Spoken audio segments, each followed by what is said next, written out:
All right, Jordan. So, first of all, thank you so much for being here. Your very first time on the All Bets Are Off podcast, and I appreciate Yeah. it, man. Oh, thank you for having me, man. I appreciate it. Anytime, anytime. So, I actually met you for the first time like a year ago this month at Rocktember, I believe, in Minnesota. Yeah. And since then, I've seen you play many times, and you are just a fucking animal on the drums. And it's really amazing, and it's awesome to Oh, see. thank you. Thank you, man. Yeah, I appreciate that. of course. If any of Thank my you. listeners haven't seen you play, I really urge them to take a look at your schedule and get out there and do so because it's really incredible. Please do. Come on out. So, I guess my first question then is going to be for you personally, how did you discover rock and roll and that you had a love for it? I found it really early. My dad is not a musician, but he's always been a huge music lover.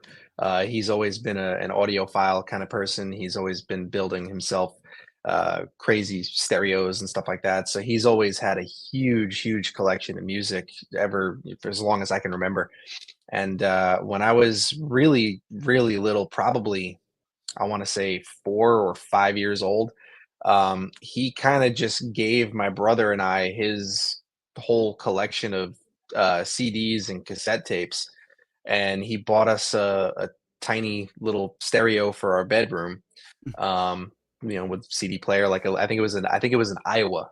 I think it was an old Iowa, and the two of us just kind of sat there and went through the whole collection and just started listening to everything and really delving into it. And I mean, we had been hearing it from him in the car and stuff like that already anyway, and had already gotten into a lot of stuff. But we really delved into it a lot when he just kind of passed on a collection of music. And it was, I guess pretty much everything that you would consider classic rock today, for all from the 60s, 70s, 80s, even the 90s. It ranged from the Beatles to Guns N' Roses, Journey to Leonard Skinner, to AC/DC, Van Halen. I mean, you name it, The Who, Zeppelin. It was all in there. So we got into it really early in our lives, just because my dad really kind of just said, "Hey, if you guys like this stuff, here, have some fun, go delve in." And we would just sit in our bedroom together for hours, just listening to CDs and tapes and just kind of finding our way through it. Oh, that's awesome. Now, Yeah. what was the thing that pushed you to play drums? It was Ringo Starr, man. Ringo Starr did it for me. I was a huge Beatles fanatic as a kid. I still love the Beatles. But I really fell in love with the Beatles as a kid, and I got really into the movies that they made, actually, not just the music. I had the old VHS tapes of, Hard Day's Night and Help and all that. And the Help movie, I loved it as a kid. I would watch it on repeat. And that movie kind of centered around Ringo. It was all about, he had that big ruby ring on his finger, and all the villains were trying to get it off of him, and it was hilarious. So I just kind of fell in love with Ringo and was really drawn to it. And then after I started, listening a little deeper and got, I was still a kid, but started kind of thinking like, okay, don't just listen to the song and the words, but like what's really going on. I really just got into, you know, the rhythmic side of everything. I was very into the whole rhythmic aspect of music. And I was also probably a very destructive kid. I like, hitting things and banging things. So it was just kind of the perfect thing for me to do. And I just fell in love with it really early on. And when I was probably 8 years old, we went to a Japanese restaurant, and I brought the chopsticks home with me, and I lined up a bunch of books on the floor and I started banging on them. And then I didn't ask for a drum set, I asked for drumsticks. And so I got a pair of drumsticks and just would bang on like my textbooks and my binders from school. Oh, wow, that's funny. So when did you actually get your first drum set? Not long after, Yeah. I was 8 years old. My brother was the first one who really decided he wanted to play music. My brother Jared's an incredible guitar player, and he at that time he wanted a guitar, and so my parents decided to get one for him for Christmas. And my mom had said to my dad, "Well, you can't really get one for one without getting one for the other." So they bought me a guitar as well for Christmas, and I was excited about it for maybe a day or two, and then I put it down, and I want that. It was very shortly after that, maybe a week or two later, that I had asked for the drumsticks instead. Oh wow. And shortly after that, my dad had decided that okay, he doesn't want to play guitar, he wants to play drums. And so for my birthday, right after that, my parents bought me my first drum set, and it's been nothing but drums ever since, as you can tell in the background. Yes, absolutely. Now, from one giant Beatles fan to another, this is going to be a very loaded question. But Oh boy. can you pick your favorite Beatles song? Song, whoa, no, I cannot. um I can narrow it down to two things. I can narrow it down to my favorite early album and my favorite later album. All right, let's I hear them. could I could do that. From the earlier stuff, I love the Help album, and I Mm, told you I was obsessed with that movie too, so that's probably a part of why. But I love that album, and then as it got a little later on, Abbey Road. yeah, So I mean, you pick anything. I love everything that they've ever done. You'd be really hard pressed to find something that I don't like from the Beatles. But if I had to pick, just give me something off of one of those two albums, and I'll be content. those are great choices, and I feel the same about the Beatles too. You can't come to me and say, "Yeah, but this kind of sucked," because I'll fight you on Yeah, me too. it. Me too. 100%. So 100%. now you fall in love with the Beatles first. So what comes after that? Like what's keeping that love of rock and roll going? The Beatles, I mean, yeah, they were definitely my favorite for a long period of time, but Mhm, I really was into kind of every little offshoot subgenre of rock right mhm, from the get-go. Because, like I said, I got that whole collection of music from my dad, and it had everything from 60s, 70s, 80s, 90s, well, really early 90s at that point.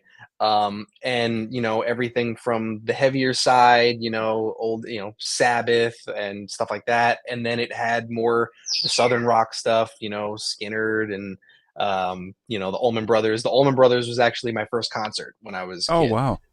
So my dad, on top of that, what was really great, my family has always been super supportive of the whole music love that my brother and I have always had, Mhm, and which I know a lot of people don't get to say. So I'm very lucky that I've always had very supportive parents, and both of them were always willing to bring us out to concerts and stuff from a very young age. I saw the Allman Brothers when I was really, really little, mhm. probably 6, 7, maybe 8 years old, something like that. Wow. That was my first concert, and my dad would take us out to concerts all the time. My mom would take us out to the ones that she liked as well, and so as a kid, I was seeing all of these big rock bands. I got to listen, obviously I didn't get to see Zeppelin in their heyday or the Beatles in their heyday, but I Mhm, got to go see Aerosmith, I got to go see Journey, I got to go see all these really, really awesome bands. And as a little kid, I was just stunned by it every time. mhm. And we loved going to shows. It was just something that we always loved to do. So I really, really was into a wide variety of music, especially rock at the time. I probably got away and found other genres of music later on my own, but the rock stuff has just been in my blood forever because it was just presented to me from day one. Um, and then as a drummer, once I started drumming, then I started delving into, who are the drummers for these bands and really Yeah. analyzing it, and that's when I became obsessed with Neil Peart and Mike Portnoy and Mhm, Bonham and Alex Van Halen and Keith Moon. I became in love not just with the bands anymore, but started falling in love with the drummers mhm. and studying them. So it started morphing from there. I found Rush through my drum teacher as a kid. Oh wow. So like little things like that. Once I started drumming, I really started delving into it more and getting into the nitty gritty of who's in that band. Okay, Yeah. what is that person doing right there in that song? That kind of thing happened once I picked up sticks. So how old were you when you got into your first band? Uh, my brother and I started our first band kind of right around when we started playing. We started playing at the same time, Mhm. drums, and he, like as I said before, he's a guitar player, and pretty early on, we just started jamming together, jamming covers together and stuff like that. And we did our first gig together. We formed our first band. I think I was 11. Oh, wow. I think I was 11 years old, and we played. I can't remember which one was first. We did two shows kind of close to each other. One was at um, a local kind of street fair type thing Mhm. around here, and then another one was actually at a local bar when I was 11. Um, and so I've been gigging since I was a little kid. I have very weird existence. I've been in bars, since I was 11, 12 years old playing, and you're not supposed to be in these places, but there I was. Yeah. The what's funny about you saying that is I actually started gigging when I was 13. And Yeah, I say the same thing to people, and I'm like, it's crazy because I didn't have a normal childhood because I was in bars and clubs that I had no business being in. And you're right. the first person that's ever said the same thing. And I love Wow. that. I love that. Wow. Yeah, listen, it was an interesting way to grow up, I mean, Mhm. especially as it got later on, as got into my teens and stuff, I'd be out doing a gig, and I'd get home at 4 in the morning, and then it's like, oh, I got to take an hour nap because I got to get to school. It was a weird thing, but like I said, I was very fortunate that my parents were very supportive of it because they knew that we took it seriously. They knew that we Mhm. weren't just doing this for fun. They knew that we really, really wanted it. And so they were very supportive. They would come to every gig. They would help us. I mean, when I was a little kid, I couldn't load gear, and gear was a lot bigger back then too and heavier. Yeah. So, like my family and family friends were always helping us out. And, I had a really, really cool group of people around me that were super supportive of it. But yeah, I definitely was uh, living in clubs and bars at the age of 11, 12, 13, and it was interesting. Yeah. Yeah. So now tell me, how do you actually find your way into Slaughter? I mean, it's funny, right place, right time. It's funny, I was actually having this conversation not too long ago with someone where I was saying, if you kind of like look at the progression of the career, Mhm. you can I could literally like just go step by step and trace every single step that I've made over the years back to the very beginning, to that first band that my brother and I had, J-Rad. Mhm. We met this person through that band, and then we met this person through them, and this person through them, and bigger shows here and bigger shows there, and met this person, and so on and so forth. Met that band, got into this band, met that, and it was just a crazy progression, right? But the direct thing with Slaughter was in 2021. I played at the M3 Festival in Maryland. I did it with a band called Tokyo Motor Fist.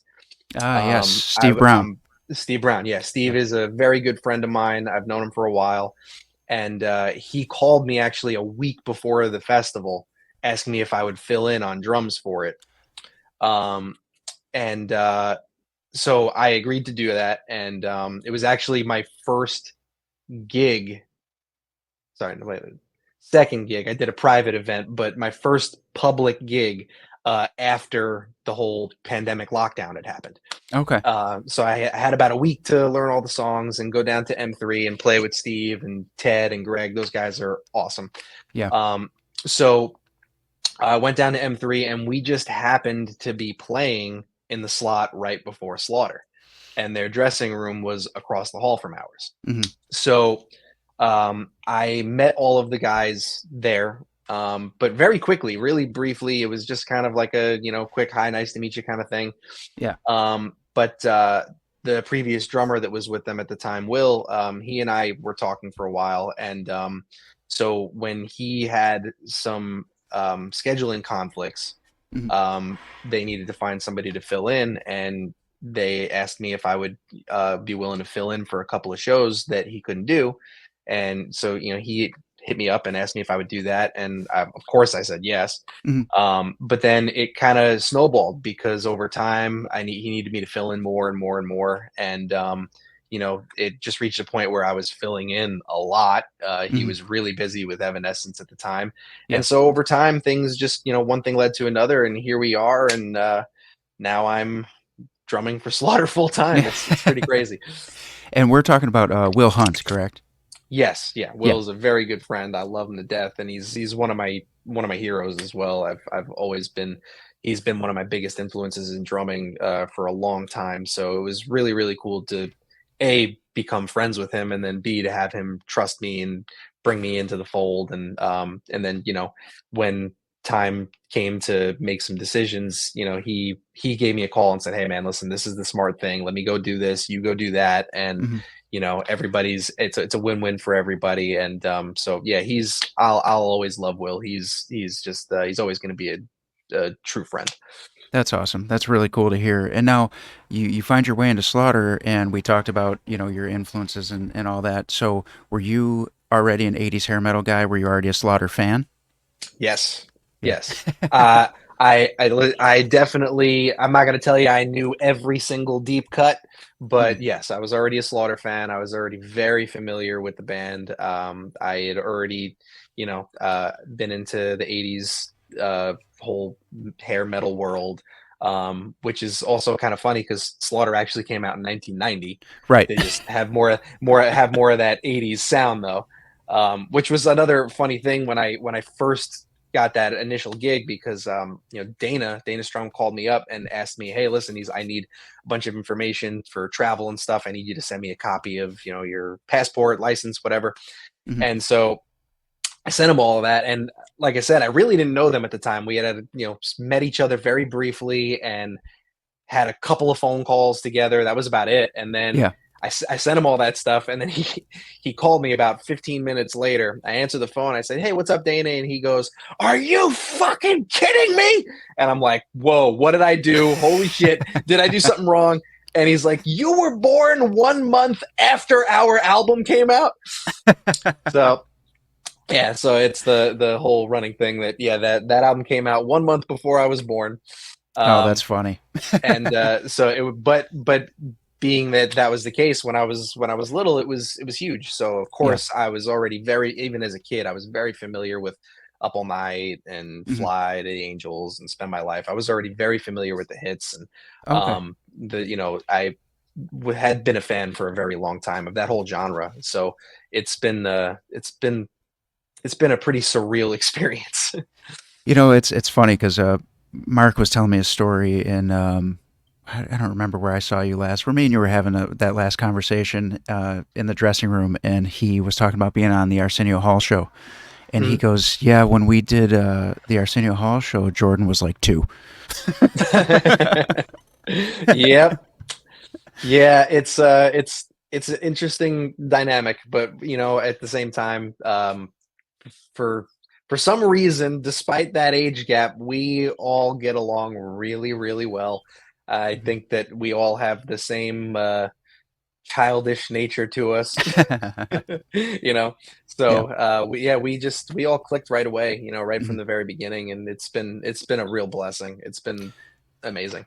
Well, you guys are insanely busy, and you just mentioned that you were already into that scene well before joining Slaughter. So, who are some of your favorite bands that you get to play with now that you are a part of Slaughter? Because you guys are on some really great bills. And I was actually sorry that I missed you at the Mountain. We got there later that same night that you guys were playing.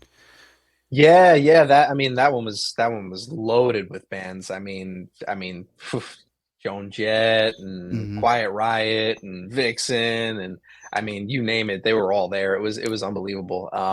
Yeah, we're very very fortunate that we get to play with a lot of. I become friendly with a lot of these bands that I grew up listening to. We play a lot with Queensryche and Quiet Riot and Great White, Vixen. We play a lot with a lot of these bands that kind of fit into the same genre, and we get to do a lot of the festivals too and do the Monsters of Rock cruise, so when we get to do things like that, being able to say I was on the same bill as Alice Cooper and Extreme and Glenn Hughes and Mhm. all these awesome bands. Last time it was Joe Satriani, Oh, yeah. and he's got Kenny Aronoff on drums, which is one of my heroes. So it's just a really really crazy thing to be able to mingle with all these people and learn from them too. I'm kind of in a like I said, being that I'm younger than most of the people that I'm surrounded by, I also Mhm. get to learn a lot from them. I got to, I've become friendly with Rudy Sarzo, which is still surreal to me, but just kind of getting to see how he operates and learn from him. And of course, listen, the guys in Slaughter, I mean, Mark and Dana and Blando, they're all incredibly talented. They're all, you know, not just talented as musicians, but they're also just amazing people to learn from and how to, navigate the whole scene and the business and everything like that. So it's been a trip, man. It's been really, really cool. That's awesome to hear. And just briefly, we touched on Steve Brown and Rudy Sarzo, you mentioned, who've both been on the show, and they have such great stories, and they're amazing human beings. How did you Yeah. end up being close with Steve so that he gave you that call for M3? So again, like I said, how just one thing leads to another, right? So I met Steve through the bass player of the band I was in before that. I was in a band called Adrenaline Mob, and the bass player in that band was David Z, David Zabudowski, and he had been in a band with Steve as well. So I met Steve through David, and just stayed in contact, stayed in touch, and became friends. And then and Steve's been an incredible ally for me over the years, and just an incredible friend. I mean, obviously he brought me into Tokyo Motor Fist, which by chance happened to lead to the Slaughter thing. But Mhm. Steve's also a very talented producer, so he very often will bring me in to do some session work for the stuff that he's producing, and so I get to work with it, even though we don't get to play together a lot Mhm. anymore, being that the Slaughter schedule is busy and he's really busy too. Um, but we get to work together still because he'll ask me to do some drum tracks for him from time to time, and so yeah, I met him through the bass player of Adrenaline Mob, which was the band I was in before Tokyo Motor Fest. Yeah, so I actually wanted to bring that up because Adrenaline Mob, like a lot of people and would still say it's like a super group of musicians, and Yeah. you jump into that before Slaughter, and obviously Slaughter is insanely busy, so you're not still doing the Adrenaline Mob, are you? No, Adrenaline Mob Oh, okay. hasn't worked in a long time. Okay. I haven't heard anything if those guys would be interested in doing anything, but yeah, I haven't played with Adrenaline Mob since 2017. Okay. So Yeah. that being said, let's get back to your building blocks here because I want to know how you ended up with them. So, yep. Okay. So yeah, like I said, it's a total snowball thing. So, Adrenaline Mob, I would say, Adrenaline Mob was kind of is the biggest launching pad I had for my career that led to Slaughter and whatnot. Okay. Um, but I met that was a connection that I had made through my original band with my brother, our band J Rad. We had that band together for a very long time, and we never really um, got out of the Northeast, but we had a lot going on in the New York scene. We were very very busy in the New York scene and the tri-state area, the whole Northeast. Um, and we were opening for every national head act that had come through. I mean, we got a chance to play with everybody from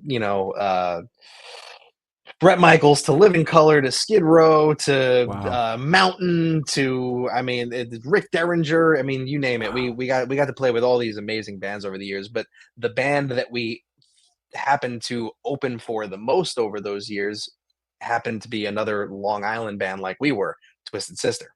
Ah, okay. So we had played. I can't even tell you how many shows we did with Twisted Sister, and we became friendly with everybody in that organization. Mhm. So the connection there with Adrenaline Mob. So there were two drummers before me in Adrenaline Mob. The first drummer was Mike Portnoy, Yep. which was scary enough to jump into his shoes. And but the drummer after him was AJ Pero from Twisted Sister.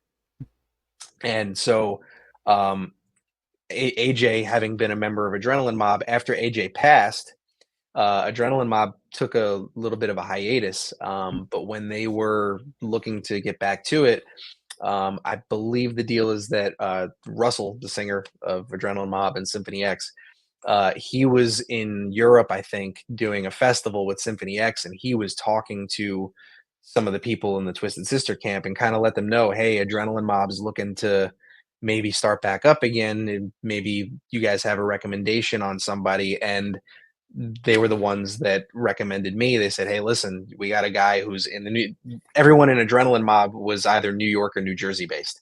Mhm. So they said, hey, we know a guy who's based in New York and he could, fit the bill. And Russell always kind of told me that it was pretty emotional for him. He said he felt like it was AJ kind of telling him from above, like, hey, this is the guy, and Mhm. which was really heartwarming.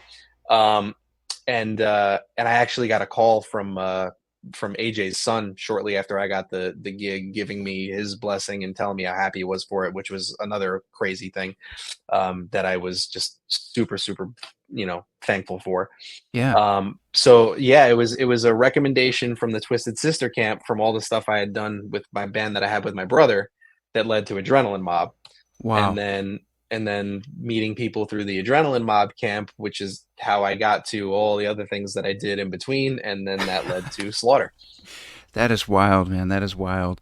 Now, to backtrack just a little bit, when you were talking about all the shows that you get to do, and you mentioned the Monsters of Rock cruise, but didn't you also do the Chris Jericho cruise, the Rock and Rager at Sea? I did do the Chris Jericho Cruise. Yes, that was a That. fun one, man. That was a fun one. That was a different one for me, definitely. Yeah, I was gonna say because you'd mentioned you're not really like a wrestling guy, so to be on that cruise had to be just like, wait, there's wrestling in this ballroom here, like. Yeah, because I had never done. I had done a couple of the rock cruises, but I had never done that one, and Mhm. I didn't know what to expect from it. I mean, I knew before I went on that it was going to be half and half, rock shows and wrestling, but I didn't know how it was going to operate. And normally, like when you go onto those cruises, there's a theater, and then there's a stage on the pool, deck, and then there's clubs everywhere, and they got Mhm. shows happening everywhere. But on that one, the pool deck is a wrestling ring. And so it's just nonstop crazy wrestling happening all day out on the main pool deck. And yeah, I honestly was never really a huge wrestling fan, to be honest. Mhm. I did as a kid play some of the wrestling video games, and Yeah. when I was a kid, the big time wrestlers were The Rock and Stone Cold and Undertaker, and those were the people that I knew and that I Mhm. liked. But I beyond that, I Mhm. didn't really know much, and I had never actually been to a wrestling match before. So it was a whole new world for me, and it was really cool to see though, because I mean, the guys, the guys and the girls that were doing this Mhm. were incredible. I mean, like the amount of energy and the showmanship and the beating that they take is just unbelievable to see close up. You can see it on TV and it's really cool. Yeah. When you see it in person, it's kind of eye opening. Yeah. Yeah. And the fans too. I mean, watching the fans, they're so into it and so loyal. I mean, you think like fans of a particular band are really in love with something, but the wrestling fans, I hate to say it, but the wrestling fans might have the music fans beat. They might. They might. Well, I mean, yeah, they'll fight you over some stuff, man.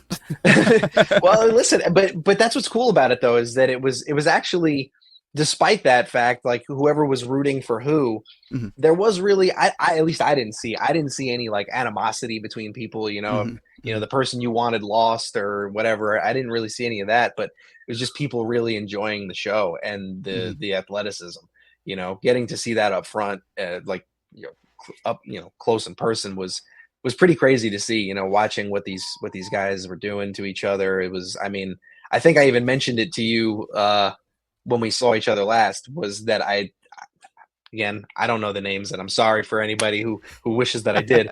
But there was one guy that was like, he looked like he was 7 feet tall, and he was wrestling a guy that looked like he was 4 feet tall. And I watched this little guy pick up this giant and throw him, and I was just like, this is unbelievable because it's real. Like he Yeah. he really did that, and it was impressive.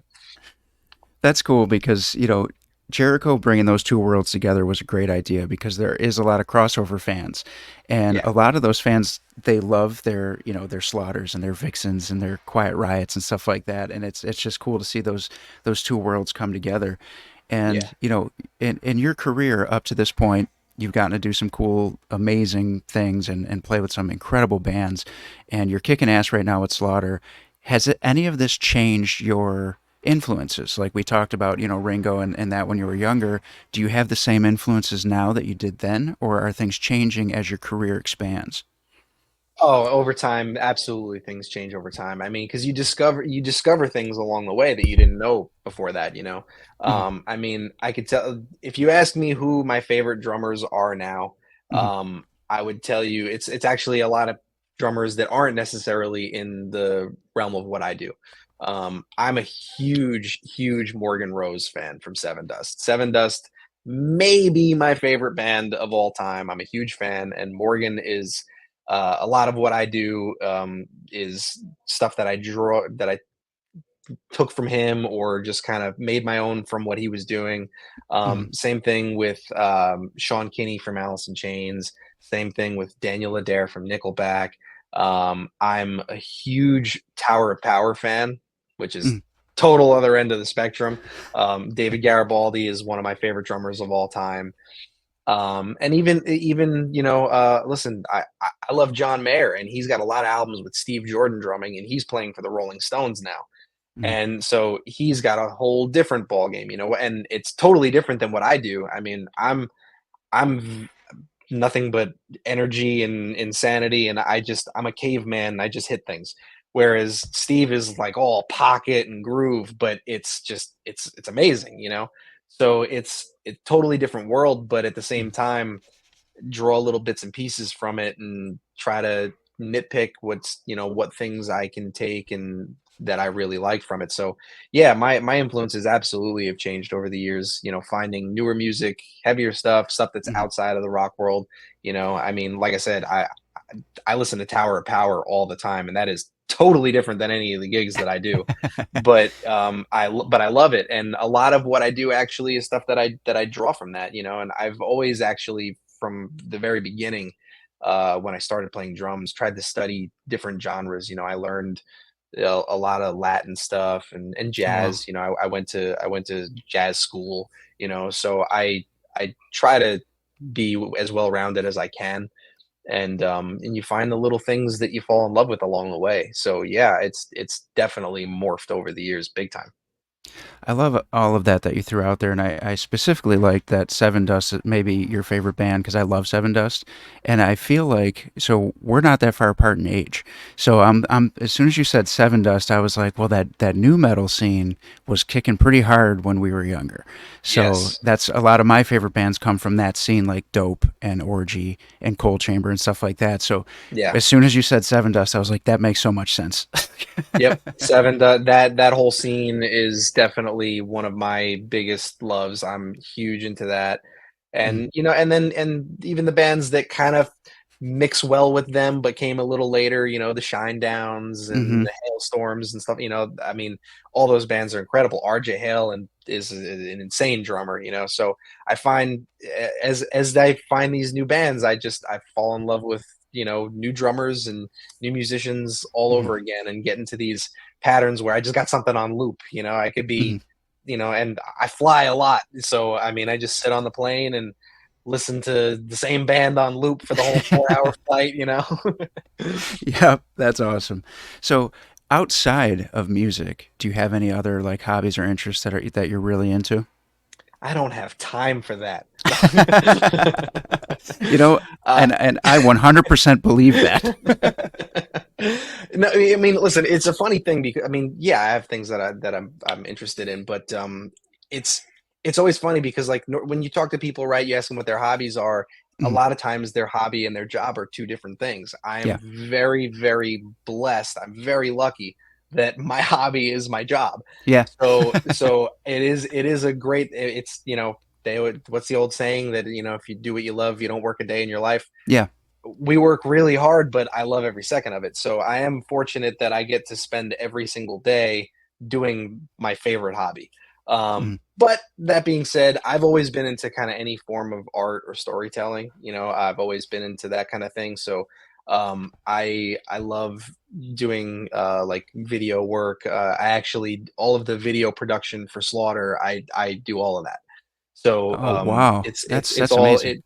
So it's something that I love doing. So I love doing all of like that kind of anything creative, right? Mhm. Video, photo editing, artwork. I've always been into any form of the arts. Is just I don't know. I've just always loved doing creative things like that.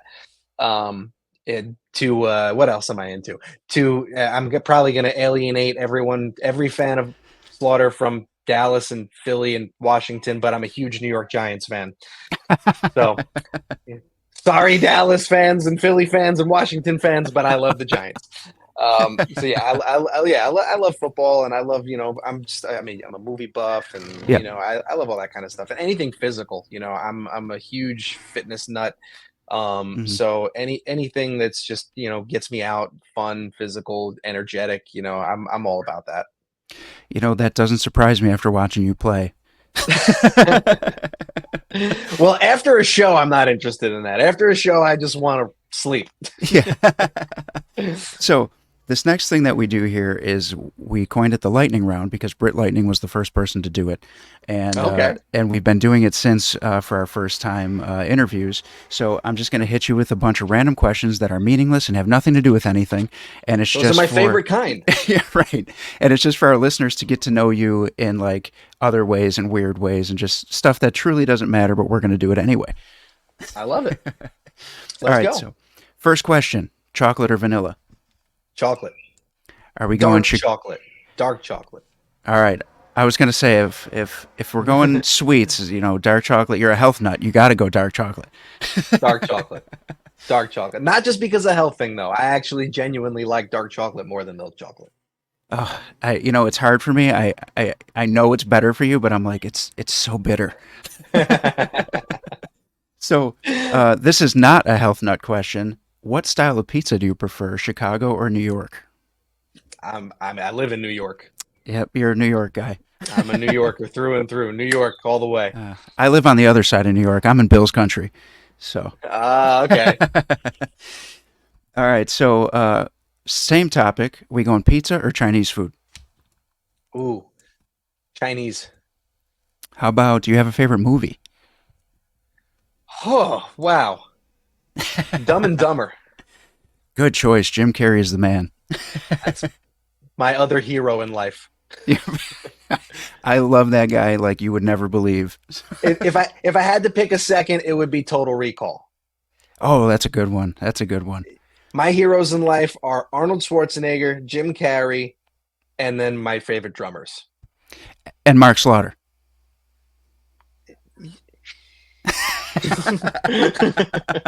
All right, how about this one? Favorite TV show? Spartacus, All right. And now, what about growing up? What was your favorite cartoon? X-Men. Oh, good one. Good one. I recently, just before you, interviewed the original voice of Beast. Really? Yeah, Oh, I did. wow. Yeah. That's cool. That's Um, cool. Yeah, I love that show. I met him. We had tables at Comic Cons across from each other, and I was just looking, and I'm like, no way. So I went over there and asked him, and he was like, of course, and he was the coolest dude ever, and he did all this work with wrestlers, and he knows about music, and he was just a great dude. Oh, that's cool. Yeah, I grew up watching that show. That was like a thing that my brother and my dad and I would do together. We all would watch that show every time it was on, and I was Oh, thrilled. I'm like a little kid, in case you haven't noticed. And they brought that show back recently, and I've been yes, watching it. I've been watching that cartoon absolutely, and I and love it. it's great. It's It's it's awesome. it's really good, It's awesome. and it's the original voice actors. Like they didn't change them, or it's great. It's perfect. All right, so here's a really weird question. You're Okay. going through the Bermuda Triangle. Are you taking a plane or a boat, and why? Ooh, I'm taking a plane just because I'm so used to doing that. That if the like if all the crazy turbulence was happening in the triangle, I wouldn't be freaked out, and I would probably just if we if something went wrong and we died, went missing or whatever, I would probably be completely relaxed up until the moment it happened, just because turbulence is normal for me. I'd be more scared on the boat. All right, fair, fair.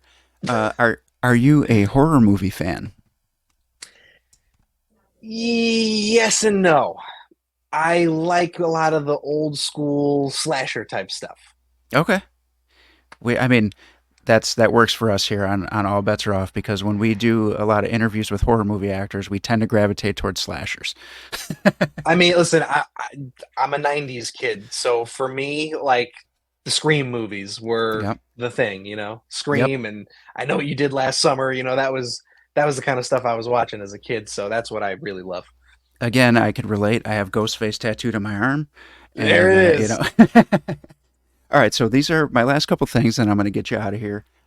So I want you to plug any upcoming things you got going on, slaughter shows and that. And I want you to plug your social media, website, whatever you have where people can follow you. Because again, I'm urging all my listeners, if they haven't seen you live, they need to because you're a fucking animal and it's great.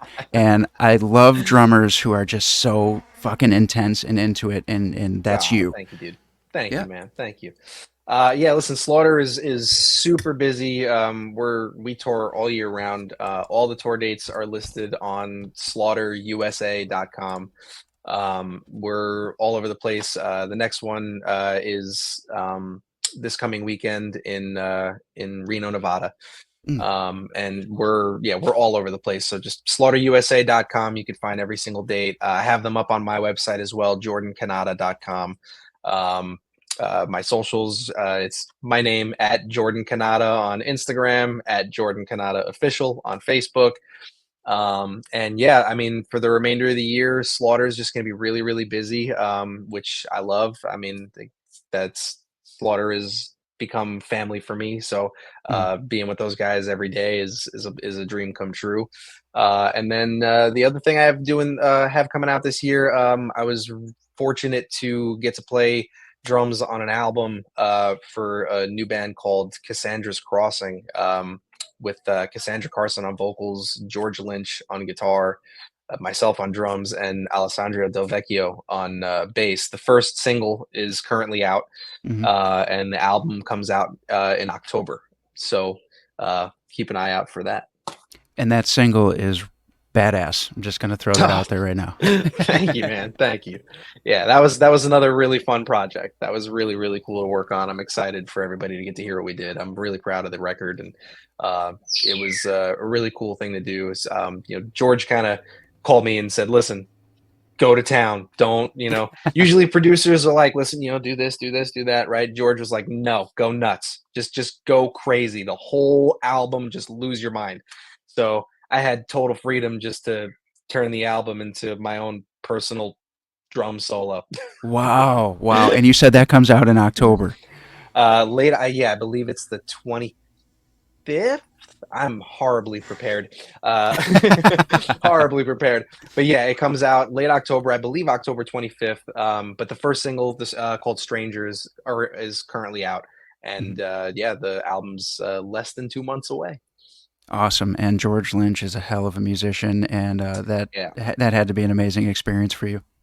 Oh yeah, George is unbelievable. And again, how things happen, I met him through Slaughter. Yeah, right, right. Met him through Slaughter, Yeah. so yeah, but yeah, he's awesome, and it was a real pleasure to be able to do that with him. And Cassandra is wow, is she a good singer, man. That girl has some pipes. So once I heard what she did with the songs, it just took everything to a whole new level. So I'm really excited for people to hear it. Amazing. And I'm looking forward to hearing the rest of the songs as well. And again, thank you so much for being here, man. I'm sure I'll see you Uh, out there soon somewhere. yeah, definitely, definitely. No, thank you for having me, man. It's anytime. Anytime. Well, open invite to you if you ever want to come on. We do discussions about, album breakdowns. We do a lot of Kiss talk and stuff like that. So, we have Oh, a lot of guys who, have done interviews come back and do discussions about other bands and stuff like that. So, open invite whenever. And if you ever want to promote anything, just let me know. don't tempt me. I'm gonna haunt you. You wouldn't be the first one. All right, man. You Thank take you, man. care. You too, man. Have a good one. You too.